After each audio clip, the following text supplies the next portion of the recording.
Welcome to an introductory series on DIYModLoader. In this first episode, we're going to cover how to find and download and install DIYModLoader and what its basic functionality is. So let's get started. Most of you would have found DIYModLoader from the World of Tanks forum. If not from there, you also may have found it from its website on wix.com, which is a great free source. Basically, DIYModLoader is not a mod itself. It doesn't make any changes. What it does is it helps you to manage your mods that you have found on other sites. It keeps the files in the correct locations. It helps you clean up your folders. It helps basically just to manage your mods, to enable, to disable. Later we're going to be doing some actual changes to your mods, but basically handling it all from a single place. So let's get started. If you would have found it from the official Watt forum, there's some basic information here, which you'll find all the features and all that kind of fun, happy crap. But in the end, it's going to direct you to the DIYModLoader webpage because, as you know, or may not know, World of Tanks does not allow you to download executable files or zip files that have programs in them from their website. So you have to create your own website, which is what I've done. There are several different ways to get DIYModLoader.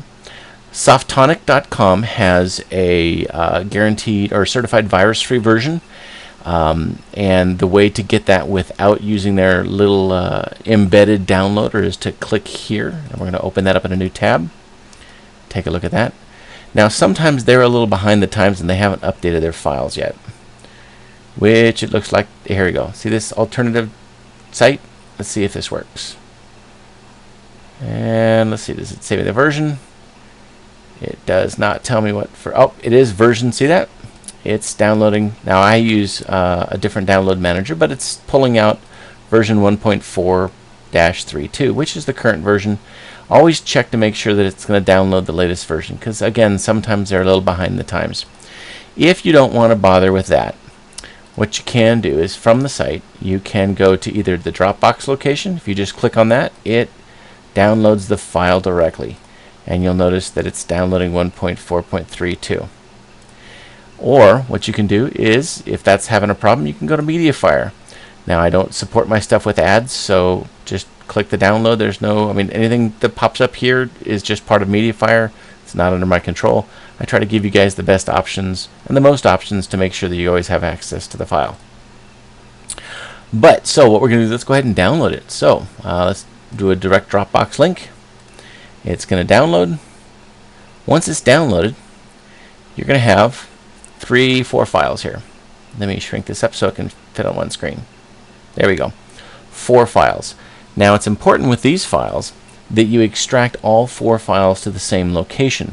You don't actually have to do any kind of an install, so that's safe. Now what I'm going to do is I'm going to create a folder called My Mods. Now you can call it whatever you want, but I'm going to call it My Mods, and I'm going to put this folder on my desktop. So basically I'm going to say extract to, and my desktop to My Mods, and click OK. There, we're done. Now if you take a look at that folder, now you're going to see 4 files. Great. Now we need to create a mod storage location, and that's really easy because, well, let's see, we're on version 0.9.2 right now. Wow, that was easy. Let's go find some mods. I just happen to have downloaded a few mods, and let's see, I have them on my C drive here.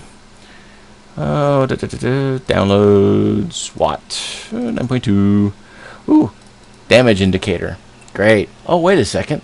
What am I supposed to do with this? Well, if you use mods, you should know where these stuff goes. The sites should also tell you where they go. So what we're going to do is going to bring up My Mods.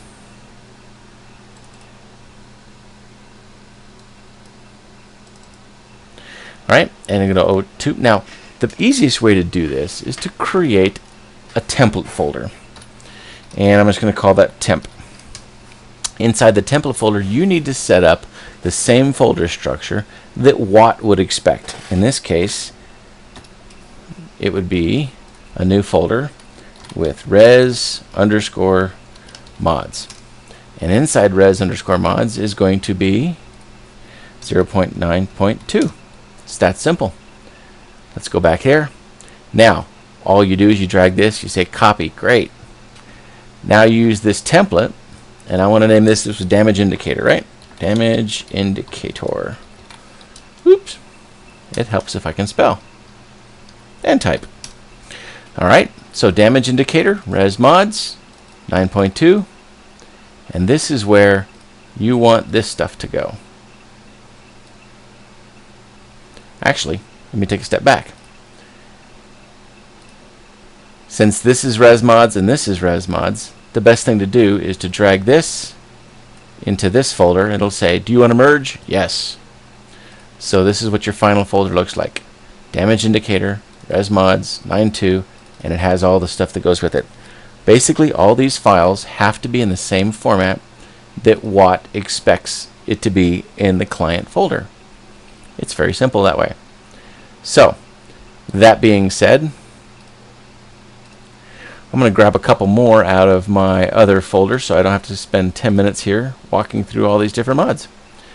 And 9.2, I'm going to grab, let's see, Batcave, no intro video, let's see, no button, auto count, let's see, a damage panel, some skins, and some sounds. Ooh, sounds are very important. I'm going to show you that in a second. Ooh, train cars. So I'm just going to copy those and put them over here. This is basically what you do manually to your own system. Is you would create each of these folders manually.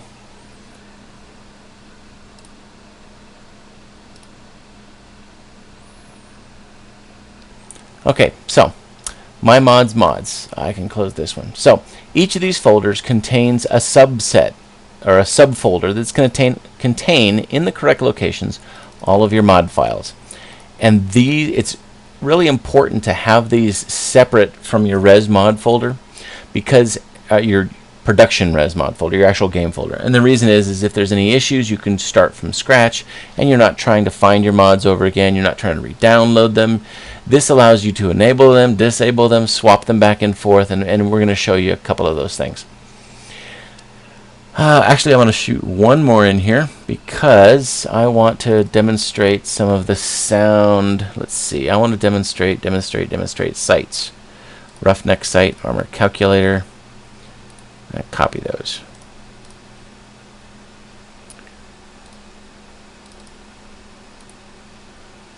And paste those in. Okay, so this is your repository folder, and that's under my mods on my desktop. So I'm going to minimize that. Actually, no, because I need to go back here. Now let's start DIYModLoader. Just run it. No install necessary, as long as those 3 DLLs are in the same folder. Okay? Now this is what DIYModLoader looks like when you first run it, and we're running up on 5 minutes just about, so I'm going to stop this video and we'll pick it up in the next one. So that is the installation of DIYModLoader.